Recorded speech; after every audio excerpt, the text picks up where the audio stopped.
अमृतभंडा खाइले स्किन रे कौन हुए 90% लोक यह जानी ना। ताहले चलते जानिबा। नमस्कार। आपण जानिछन्ते कि अमृतभंडा केवल एक स्वादिष्ट फल नुहे, यह स्किन पाई most important.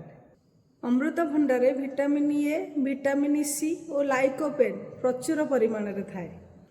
Vitamin C collagen तैयारी करिबारे सहायता करे, जहाँ स्किन को टाइट, स्मूथ एवं यंग देखाइबारे सहायता करे।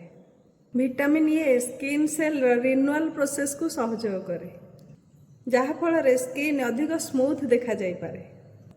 लाइकोपेन और अन्य एंटीऑक्सीडेंट फ्री रेडिकल्स द्वारा हेउथिबा क्षति स्किन को रक्षा करिबारे सहायता करे।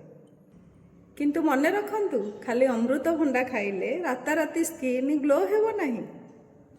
प्रोटीन युक्त खाद्य खाआंतु, वाटर इनटेक को कंप्लीट करंतु, भल निद्रा नियंतु एवं आपनक स्किन रे सनस्क्रीन अप्लाई करंतु। Thank you. वीडियो भल लगी लाइक करंतु, शेयर करंतु, सब्सक्राइब करंतु।